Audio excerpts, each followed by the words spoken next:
Artist Toolkit with Guitar Guitar.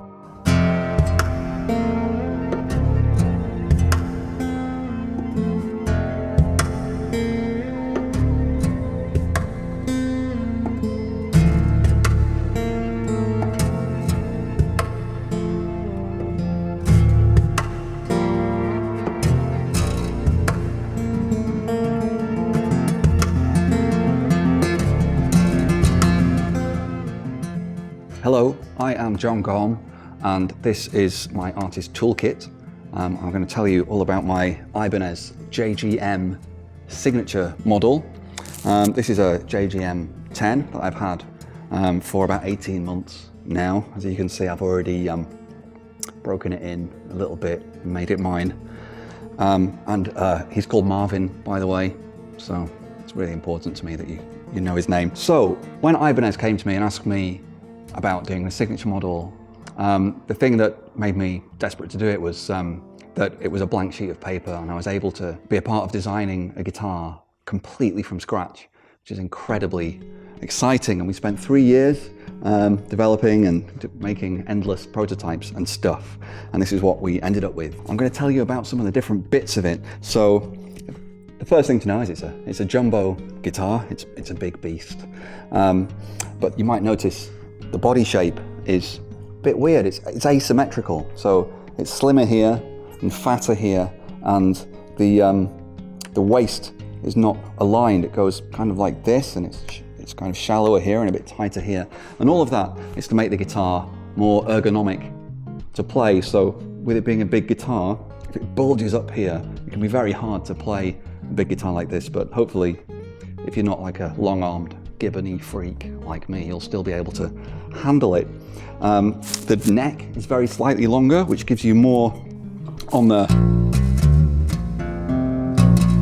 fundamental. And you won't notice it's not a long neck guitar. It's certainly not a baritone guitar, but just having that extra bit of length gives you a little bit better, very low frequencies. So the sub stuff on the strings has taller frets than you might usually expect, and they're made of stainless steel, which is something you don't usually see so much on acoustic guitar. But when people ask me, how do you get your tapping stuff loud and clear and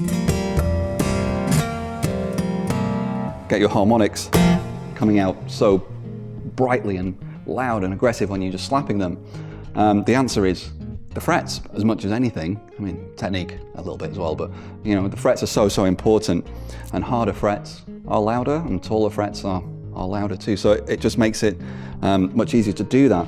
The woods, we have a thermo-aged spruce top, which means that it's been cooked at a frighteningly high temperature that you would not want to, you don't go inside the ovens when they're cooking the guitars in there, because you don't come out again. That makes the wood act and sound as if it's kind of 20 or 30 years old.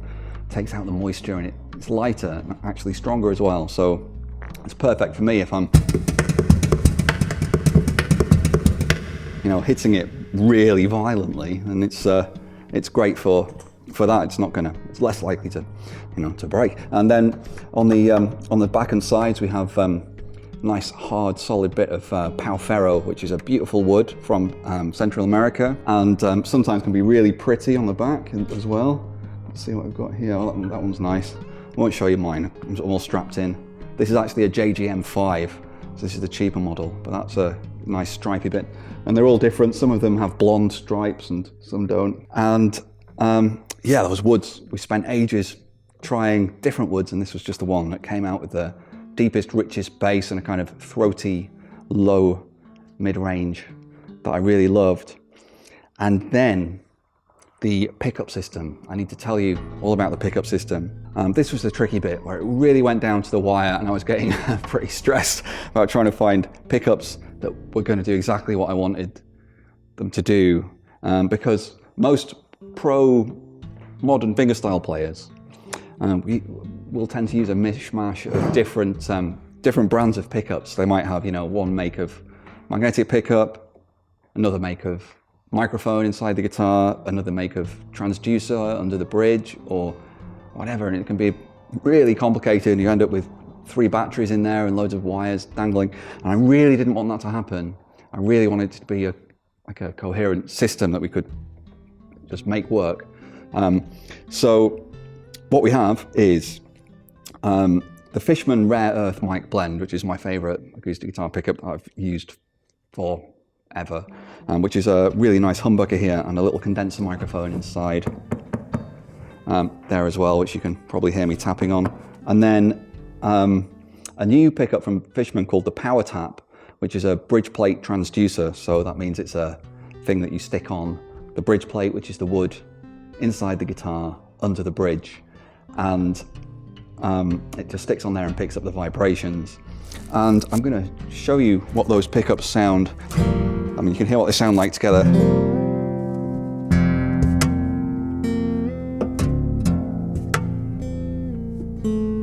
Have a little bit of reverb.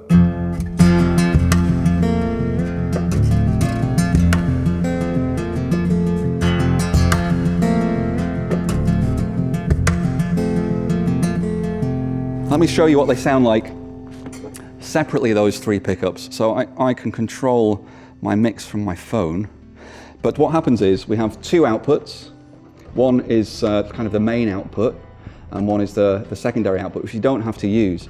Now, if you use both outputs and you use a mono cable and a stereo cable, you can get all 3 of those pickups, the humbucker, the microphone, and the transducer, all coming out separately from the guitar. So I can have 3 channels on my mixer here and mix the 3 pickups however I want. If you just want to use one regular mono guitar cable in this main output, you'll get all 3 pickups going down that mono cable automatically. And there's a little blend control. There's 2 blend controls in here for the pickups to mix the sounds together inside the guitar. So you can make it simple or complicated depending on your needs and what you have. So I'm going to turn off the pickups except for the magnetic pickup, and you can hear now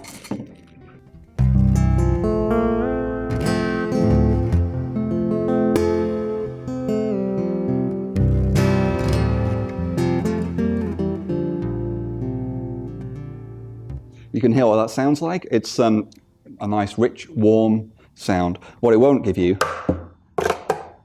any percussion that you can hear right now is coming from my little tie mic, because there's nothing coming through the pickups, because wood, which I'm hitting now, it's not magnetic, so it won't come out through a magnetic pickup. And that's really handy, because it means that I can, if I want to, not only mix, but actually add different effects to this, this magnetic pickup.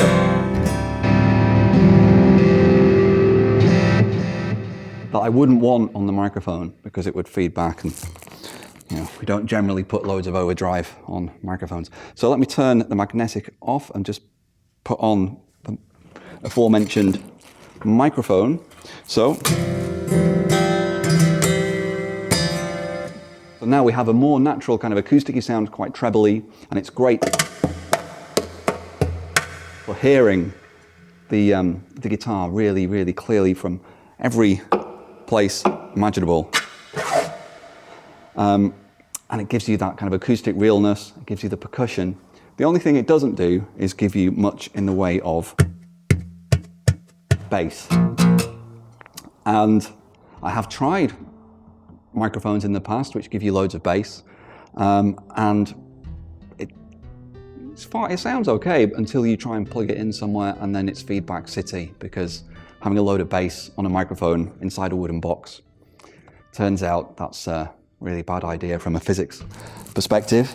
So now I'm going to turn on the transducer on its own. So that's the power tap pickup under here. And now you can hear all that big, deep sub.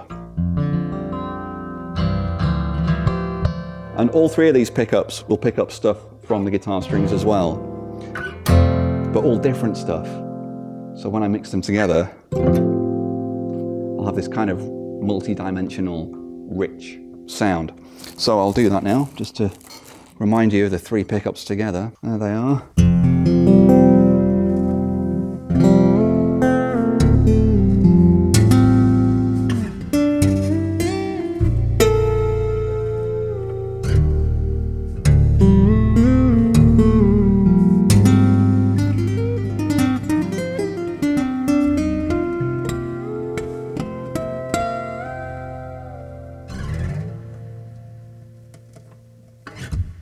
So that's the kind of overall sound. And to me, having this combination of pickups inside a guitar that you can buy off the peg it's like I've just pulled Excalibur out of a flipping rock. I mean, it's just to finally have that after a quarter of a century of experimenting with pickups endlessly. It's just amazing to have that. And the live sound that I'm getting now is like, so happy with it. And the guitar in general just plays amazingly. It's so easy to play. The neck is, just try it. It's really lovely. It plays so easy. So yeah, that's all about my JGM signature model Ibanez guitar. I'm really proud of it. Thanks for listening to me waffle on about my guitar. Cheers. See ya.